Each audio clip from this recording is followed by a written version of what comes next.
प्रधानमंत्री मोदी जी तो नहीं बनेंगे, 100% नहीं बनेंगे। मेरे अनुसार नहीं बनेंगे और नहीं बनना चाहिए, नहीं बनना चाहिए, क्योंकि आज हम लोग सब बेरोजगार घूम रहे हैं। जो पढ़े लिखे लोग हैं सब बेरोजगार घूम रहे हैं। इन्होंने कहा था 2 करोड़ लोगों को नौकरी देंगे, लेकिन क्या कर रहे हैं? फॉर्म डालो, अप्लाई करो, फिर क्या होता है? पेपर आउट हो गया, 1 साल आप पैसा पेमेंट करते हो, फॉर्म का पेमेंट लगता है। कहाँ से हैं आप? अपना परिचय दें। मैं लखनऊ से हूँ। वैसे मैं मेरठ में रहती हूँ। मैं भी बीएड की हूँ। मैंने फॉर्म अप्लाई किया टीजीटी पीजीटी का। आज 2-2.5 साल हो गए, अभी तक एग्ज़ाम नहीं हुआ। आप यूपी से हैं, बताइए 80 सीटों में कितनी सीटें इंडिया की आ सकती हैं? इंडिया में तो इंडिया की 80 सीटों में 80 सीटें इंडिया की आएंगी, ये देख लीजिएगा, क्योंकि हर बेरोजगार, हर किसान और हर घर की महिलाएं इस सरकार से ग्रसित हैं, क्योंकि उन्होंने डकैती जो है, पता है, साधु बन के डकैती डाली है। भैया जो कंपटीशन की तैयारी बच्चे कर रहे हैं, उनकी हालत इलाहाबाद में जाके आप देखिए ना, जहर खाने के लिए मजबूर। कंगना रनौत को उतार रही है ना, कंगना रनौत को उतार रही है, मनोज कुमार को उतार रही है। रुकिए, ये डर रहा है मोदी, केजरीवाल से मोदी डर रहा है। एक बात भैया, मेरी एक बात आप सुनिएगा, कंगना रनौत, मनोज पवन, इनको क्या उतारना जरूरी है? क्या कोई क्षेत्र का पढ़ा लिखा इंसान नहीं है? कंगना रनौत को आप क्यों ला रहे हो? क्या जानती है? वो तो हीरोइन एक्टिंग करती है। मनोज क्या जानता है? गंदे गंदे गाने गाता है। पवन क्या जानता है? उसको क्यों उतार रहे हो आप लोग? किस लिए ला? को टिकट नहीं दिया। ये तो गंदे गाने गाने की बात है। देखिए, सुनिए, ये तो गंदे गाने की बात है मैडम।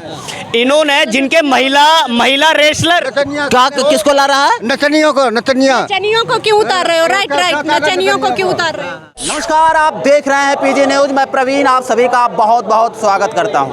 अभी हम दिल्ली के रामलीला मैदान में हैं और हमारे पीछे आप देख सकते हैं, यहाँ पर आज इंडिया अलायंस की एक बहुत बड़ी रैली थी केजरीवाल की गिरफ्तारी को लेकर, और यहाँ से ये लोग चुनावी बिगुल फूंक रहे हैं। हमारे साथ एक मैम दिखाई दे रही है, इनके हाथ में एक पोस्टर हमने देखा, पापियों की पसंद भाजपा, वॉशिंग मशीन भाजपा। क्या नाम है? सबसे पहले नाम बताइए। मेरा नाम एडवोकेट अंजलि सिंह है, मैं दिल्ली की वासी हूँ।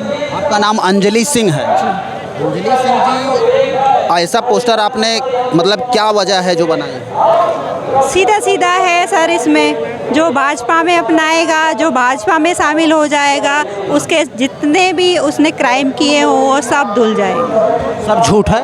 सब धुल जाएंगे, सब साफ हो जाएंगे। और एक और आपके हाथ में पोस्टर है, उसको दिखाइए। बीजेपी दाग धुलाई मशीन व पाउडर, इसमें ये मोदी जी का पाउडर ये आप छपवा दिए। हाँ जी, मोदी जी तो इसी का दाग धुलने का काम करेंगे। अच्छा, मोदी जी दाग धुलने का काम करेंगे। अब देखिए, छोटी सी बात है, क्या इस समय केंद्र सरकार में अलग अलग मुख्यमंत्री हैं? किसी के घर भी ईडी सीबीआई गई? किसी भी बीजेपी लीडर के यहाँ ईडी सीबीआई ने रेड मारी? नहीं मारी ना। तो वो सीधी सीधी बात है, आप भाजपा में शामिल हो जाइए और जो भी आपने क्राइम किया है वो आपके सब ध्वस्त हो जाएंगे, सब खत्म हो जाएंगे। इसमें कुछ देखिए, भाजपा के नेताओं के नाम भी हैं, ठीक है? अगर लिस्ट लेंगे तो लिस्ट और लंबी होगी। तो सीधा सीधा मुझे कहना है कि भाजपा ऐसी है, ऐसी सरकार। क्या नाम है आपका? मैं नजमा। नजमा। अच्छा, ये जो बता रही हैं सही बता रही हैं? बिल्कुल सही बता रही हैं, बिल्कुल सही बता रहे हैं।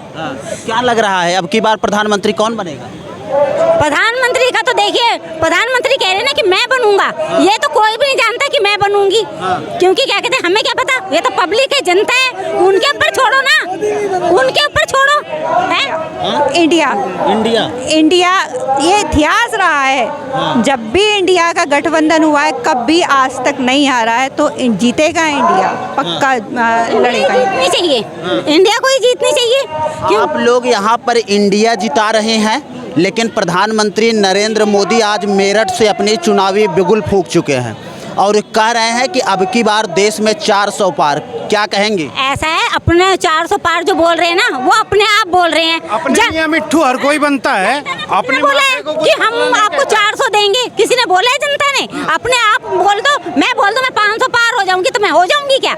ये तो पब्लिक के ऊपर छोड़ो ना, जनता के ऊपर छोड़ो। घबरा गए हैं मोदी जी, घबरा गए हैं, सीधी सीधी बात है। उनकी घबराहट जनता को दिख रही है और वो बहुत ज़्यादा घबराए हुए हैं खुद भी, और घबराहट में, बौखलाहट में आदमी कुछ भी बोलता है। अच्छा, दिल्ली में क्या लगता है? दिल्ली में लोकसभा सीटें जो हैं वो 7 सीटें हैं, क्या लगता है कितना सीटें यहाँ पे आ जाएंगी इंडिया की? सारी आएंगी। इंडिया, मैंने बताया ना, इंडिया इतिहास रहा है। इंडिया कभी नहीं आ रहा है, अभी भी नहीं हारेगा, अभी भी नहीं हारेगा इंडिया। अगर हम बात करें यूपी की, तो यूपी की सबसे ज़्यादा सीटें हैं। यूपी में 80 सीटें हैं। योगी जी उधर से दावा ठोक रहे हैं कि अब की बार 80 पार। क्या क्या योगी जीतेंगे? नहीं, अखिलेश ही जीतेंगे, इंडिया ही जीतेगी। अखिलेश? हाँ। अखिलेश अच्छा यहाँ पर आए थे आज, क्या कुछ बोले, कुछ बता सकते हैं आप? क्यों? ये भी बोल रहे हैं, ये अपने इंडिया गठबंधन के बारे में बोल रहे हैं। हाँ, अपने इंडिया गठबंधन के बारे में बोल रहे हैं। ये सारे मिल के जो कर रहे हैं उनके विरोध में आए हैं। इसलिए आए हैं क्योंकि केजरीवाल को बंद कर रखा है। केजरीवाल के खिलाफ कोई सबूत नहीं मिला और फिर भी केजरीवाल अंदर है, ठीक है। और इन्होंने जो 55 करोड़ रुपए इनके पास गए हैं, उनको खिलाफ कुछ भी नहीं होता। क्यों? ऐसा क्यों है? उनसे कोई क्यों नहीं पूछते?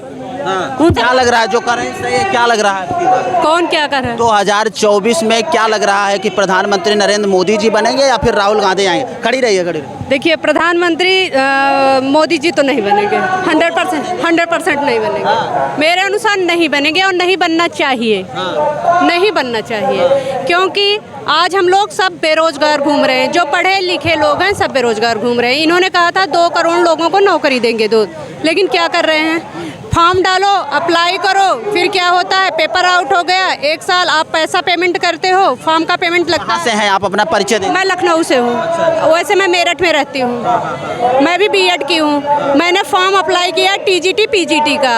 आज 2-2.5 साल हो गए, अभी तक एग्ज़ाम नहीं हुआ। बोलिए आप कितना कोचिंग को आप कितना पेमेंट करोगे? पैसा पेमेंट करोगे, फिर फॉर्म डालोगे, फिर तैयारी करोगे। आप तैयारी कर रहे हो, आप तैयारी किए, एग्ज़ाम नहीं हुआ, एग्ज़ाम हुआ, पेपर आउट हो गया, फिर क्या हुआ आपका? अच्छा, क्या लगता है यूपीपी का, जिस हिसाब से यूपी में पेपर लीक हुआ है, अगर हम बात करें 60,000 वैकेंसी थी, 55 लाख लड़के फॉर्म भरे थे, तो इसका प्रभाव जो है अब की बार 2024 के चुनाव में देखने को आप सोचिए, 55 लाख लोग फॉर्म भरे, 55 लाख फीस क्या थी? फीस 450 रुपया फीस थी। 3300 करोड़ रुपए का फायदा लिया है गवर्नमेंट। 3300 करोड़ रुपए का फायदा लिया, समझिए। 33 बात समझिए। दूसरी बात, ये पहली बार नहीं हुआ है। उत्तर प्रदेश में विगत ही जब से ये भाजपा सरकार आई है, बराबर पेपर लीक हो रहे हैं और जितने भी युवा हैं बेरोजगारी के नाम पे उनके साथ डकैती डाल रही है। चाहे पीजीटी के नाम से, चाहे टीईटी के नाम से, चाहे कोई नौकरी की वैकेंसी के, सारे पेपर लीक होते हैं और सारे उन लोगों के ऊपर जेब में डाका बेरोजगार को और उसको किया। भैया, जब पेपर लीक होता है तो क्या उसका पैसा जो है बच्चों को मिलता है? गवर्नमेंट रिफंड करती है? नहीं करती ना। योगी जी ये दावा किए हैं कि अब की बार चुनाव होने के बाद 6 महीना बाद हम एग्जाम कराएंगे और बच्चों को बस वगैरह फ्री कराएंगे। ये लॉलीपॉप दे रहे हैं और कुछ नहीं कर रहे हैं, सिर्फ ये मैं आपको बता रही हूँ, अभी आयोग गठित नहीं कर पाए हैं। 5 साल से आयोग गठित कर रहे हैं। डाल दीजिए अकाउंट में, पहले 15 लाख तो डाल दीजिए, आगे के प्रॉमिस बाद में। अच्छा, वो मोदी जी की बात छोड़िए, पहले एग्जाम करा दें, एक क्लियर करा दें। इंटर का भी एग्जाम हुआ था, वो भी पेपर आउट हुआ था। एक एग्जाम कराने लायक नहीं है, सिर्फ धर्म जाति का घंटा बजा रहे हैं। अच्छा, आप यूपी से हैं, बताइए 80 सीटों में कितनी सीटें इंडिया की आ सकती हैं? इंडिया में तो इंडिया की सीटों में 80 सीटें इंडिया की आएंगी, ये देख लीजिएगा। क्योंकि हर बेरोजगार, हर किसान और हर घर की महिलाएं इस सरकार से ग्रसित हैं। क्योंकि उन्होंने डकैती जो है, पता है, साधु बन के डकैती डाली है। भैया, जो कंपटीशन की तैयारी बच्चे कर रहे हैं, उनकी हालत इलाहाबाद में जाके आप देखिए ना, जहर खाने के लिए मजबूर हैं। घर के लोग अपना खेत बाड़ी बेच के जो है बच्चों को पढ़ाते हैं। फिर क्या होता है?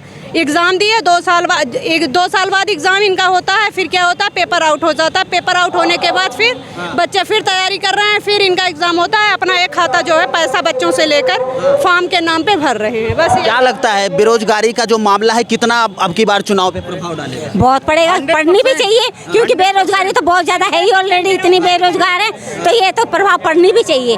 जो बेरोजगार लोग हैं वो काम के लिए बेचारे परेशान हैं और जनता परेशान है, और राजनेता क्या कहते हैं, बस महंगाई के कह रहे हैं कि हम ये कर देंगे, हम वो कर देंगे और करते कुछ नहीं है। नहीं है उतनी, अरे सुपड़ा साफ करा देंगे। वो कहने को कुछ भी कहे, वो कहने को कुछ भी कहे, उनका तो काम ही झूठ बोलना है। क्या लगता है पीएम आप लोगों का कौन बनेगा अगर इंडिया जीतती है? देखिए पीएम तो एक अच्छा बंदा बनना चाहिए, जो क्या ये कहते चीज हैं जो है तो ये तो बात की होगी कि गठबंधन में ये तो ऊपर वाले डिसाइड करेंगे। अभी तो सिर्फ लड़ाई हो रही है ना। अभी तो सही वो लोग ये कहते हैं कि इनके पास पीएम का कोई चेहरा ही नहीं है और बताइए, नहीं है तो हो जाएगा। क्या क्या बोल रहे हैं? पीएम का चेहरा नहीं है? कौन कह रहा है पीएम का? अब जब 5 पढ़ा अनपढ़ राजा देश को पीएम का चेहरा गोदी मीडिया बता सकती है उसको, तो यहाँ तो बहुत एजुकेटेड पर्सन बैठे हुए हैं मंच पर, आपको नजर नहीं आते? ये कौन? एक मिनट। जब 5 पढ़ा जिसकी डिग्रियों पे सवाल उठते हो और जिनको संविधान में त्रुटि नजर आती हो, वो प्रधानमंत्री का चेहरा हो सकते हैं? वो गोदी मीडिया कह रही है देश में, ये ग्राउंड की मीडिया नहीं बोल रही। जो गोदी मीडिया बोलता है ना, ये जो प्रधानमंत्री का चेहरा अपोजिशन में है क्या? यहाँ इतनी बड़ी इंटेलिजेंसी बैठी हुई है, ये अपोजिशन संविधान को बचाने के लिए, जिस संविधान के रेफरेंस से आज भारतीय जनता पार्टी देश के अंदर सत्ता कर रही है ना। लोग कहते हैं कि 70 साल इन्होंने राज किया लेकिन कुछ कर नहीं पाए और आगे भी कुछ नहीं कर पाएंगे। अगर कर नहीं पाए तो आपको पता है, आप यहाँ जो खड़े हैं, ये जो रोड्स देख रहे हैं, ये डेवलपमेंट नहीं नजर आता आपको? इतने स्कूल कॉलेजेस बनवा दिए प्रीवियस गवर्नमेंट के अंदर, वो नज़र नहीं आता आपको? आज अरविंद केजरीवाल जी, हम बात करेंगे जो जिस मैटर पर ये रैली है उस मैटर पर बात करिए, डाइवर्जन मत करिए।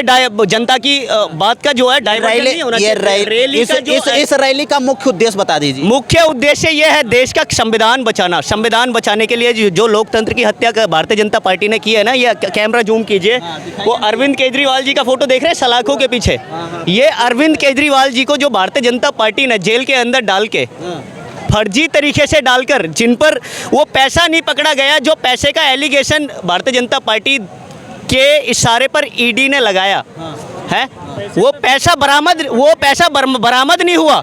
इलेक्ट्रल बॉन्ड का नाम सुना है आपने? एसबीआई को, फाइनेंस मिनिस्टर को, ये एसबीआई को बोला हमारे सुप्रीम कोर्ट ने, डी.वाई. चंद्रचूड़ जी की बेंच ने, कि आप इलेक्ट्रल बॉन्ड का जो ब्यौरा है वो चाहिए हमें। एसबीआई किसके अंडर काम कर रही है? भारतीय जनता पार्टी की निर्मला सीतारमण जी के अंडर काम कर रही है। निर्मला सीतारमण जी फाइनेंस मिनिस्टर हैं देश की। आप पैसे नहीं है, वो बोल रही मेरे पास चुनाव लड़ने के पैसे नहीं, इतनी झूठी पार्टी है। देखिए, देश के अंदर इलेक्ट्रल बॉन्ड की बात को बचाने के लिए 6000 करोड़ का घोटाला जो भारतीय जनता पार्टी का पकड़ा गया, उसको छुपाने के लिए अरविंद केजरीवाल जी का न्यूज़ चला रहे हैं गोदी मीडिया चला रहे हैं। यहाँ नेशनल रिपोर्टर नहीं आए एंकरिंग करने के लिए, आप यूट्यूबर घूम रहे हो यहाँ ग्राउंड पर। लेकिन डिजिटल जो है वो सच्चाई इतना तेजी से फैला देता है कि यही डिजिटल वाली चीजें ट्विटर पर ट्रेंड कर जाती है। ट्विटर पर ट्रेंड। आप डिजिटल इंडिया की बात कर रहे हैं, आपने पेपर लीक सुना? एसएससी सेंटर की सर्विस है, स्टाफ सिलेक्शन कमीशन, सेंटर का एग्जाम होता है, एसएससी, सीपीओ जाता है, SI sub inspector, BSF, BS, CISF, CRPF, तरह तरह के डिफेंस में, वहाँ से कस्टम में आईटी डिपार्टमेंट के ऑफिसर्स जाते हैं, कस्टम ऑफिसर जाते हैं चुन के एसएससी द्वारा। उसका पेपर, ऑनलाइन पेपर लीक करा दिया भारतीय जनता पार्टी की सरकार। एक बात मैं बोलूँगी 2 साल से अरविंद केजरीवाल जी के ऊपर केस चल रहा था। चुनाव 1 महीना बचा हुआ था, तो क्या इनको जो है अभी जो है जेल में डालना उचित था? चुनाव हो जाता 6 महीने बाद डाल देते। या चुनाव नहीं हुआ था, जो चुनाव की डेट नहीं आई थी उसके पहले गिरफ्तार कर ली थी। तो मतलब आप विपक्ष पार्टी को चुनाव से लड़ने से बचा रहे हो कि विपक्ष ना लड़े, मैदान में मैं अकेले उतरूं, अकेले खेलूं, अकेले प्रधानमंत्री बन जाऊं। ये जो है ना, ये अरविंद केजरीवाल जी से डरते हैं। अरविंद केजरीवाल जी का एजुकेशन और हेल्थ डिपार्टमेंट का जो मॉडल है ना, जिस पे ज़्यादा पैसा भारतीय जनता पार्टी के इशारे पर जो धांधलेबाजी करते हैं स्कूल वाले और हॉस्पिटल वाले, जिसके अंदर AIIMS, all India institute of medical sciences centre का हॉस्पिटल है दिल्ली के अंदर, उसके अंदर फार्मेसी के अंदर मेडिसिन अवेलेबल नहीं होती। आरएमएल सेंटर का हॉस्पिटल है, प्राइवेट, वहाँ डिस्पेंसरी आया, आप ग्राउंड पे जाके देख लो। 3 दिन पहले गया हूँ मैं उसके अंदर, आरएमएल के अंदर मैंने बिफोर 3 डेज 3 दिन पहले वहाँ विजिट किया। मैंने देखा लोग हुआ अभी अपने private- प्रत्याशी नहीं उतार पा रहे हैं। अगर हम बीजेपी की बात करें तो बीजेपी अपनी प्रत्याशी खटाखट उतार रही है। कंगना रनौत को उतार रही है ना, कंगना रनौत को उतार रही है, मनोज कुमार को उतार रही है। रुकिए ये डर रहा है मोदी केजरीवाल से, मोदी डर रहा एक है। बात भैया, मेरी एक बात आप सुनिएगा, कंगना रनौत, मनोज पवन, इनको क्या उतारना जरूरी है? क्या कोई क्षेत्र का पढ़ा लिखा इंसान नहीं है? कंगना रनौत को आप क्यों ला रहे हो? क्या जानती है? वो तो हीरोइन एक्टिंग करती है। मनोज क्या जानता है? गंदे गंदे गाने गाता है। पवन क्या जानता है? उसको क्यों उतार रहे हो आप लोग? किस लिए ला? को टिकट नहीं दिया। मैडम, ये तो गंदे गाने गाने की बात है। देखिए सुनिए सुनिए सुनिए, ये तो गंदे गाने की बात है मैडम। इन्होंने जिनके महिला रेसलर क्या किसको ला रहा है? नचनियों को, नचनियों को क्यों उतार रहे हो? राइट राइट, नचनियों को क्यों उतार रहे हो? आपके क्षेत्र में पढ़ी लिखी जनता नहीं जो देश के अंदर आप देखिएगा, जो महिलाएं हमारे देश का नाम रोशन करती हैं, मैट पे रेसलिंग करके कुश्ती जीतकर और वो मेडल डालकर भारत की झोली में भारत का नाम रोशन करती हैं, उनके यौन शोषण के आरोप जिन पदाधिकारियों पर भारतीय जनता पार्टियों के लोगों पर लगते हो, उनको भारतीय जनता पार्टी सम्मानित करती है, उनको मंच पे बैठाती है। ये क्या है देश के अंदर? BHU बनारस हिंदू विश्वविद्यालय। रनो तो नेता है कोई, नेता है ना रनो, तो क्यों ला रही है बीजेपी? कंगना रनौत हाँ क्यों ला रही है? वही नहीं, अरे आएंगे थोड़ा कहेंगे आएंगे डांस क्या करेंगे। लेके है हीरोइन का? डांस ही करेंगी, डांस क्या लेके है हीरोइन का? ये नचनिया जनता को इकट्ठा करने के नचनिया। इस देश के अंदर ये जो रैली हुई है ना, ये संविधान को बचाने के लिए बहुत बड़ा परिवर्तन। ये परिवर्तन करेगी और देश के अंदर परिवर्तन होगा। और ये जो देश, इसका जो मेन सेंट्रल आइडिया है ना इस रैली का सेंट्रल आइडिया ये है कि एजुकेशन और हेल्थ और इकोनॉमिकल सिस्टम, और जिस सिस्टम से ये चलता है, संविधान से ये सिस्टम जिससे ये मिनिस्ट्रियाँ चलती हैं, मिनिस्टरों को आदेश देता है वो कॉन्स्टिट्यूशन, जो मिनिस्ट्री के जो संविधान के रेफरेंस से आज यहाँ प्रोटेक्शन अवेलेबल है, जो भी उसकी गाइडलाइन को फॉलो करती है, वो देश चलाता है संविधान। उस संविधान को बचाने के लिए ये रैली है। संविधान को बचाने के लिए अरविंद केजरीवाल जी को पूरा देश एक मोदी खत्म कर रहा है संविधान को, जो जनतंत्र को खत्म कर रहा है, खत्म कर रहे हैं। रैली है। हाँ तो चलिए मित्रों, मिलते हैं फिर से नेक्स्ट वीडियो में और एक नई खबर के साथ। तब तक के लिए हमें दीजिए इजाज़त। जय हिंद, जय भारत।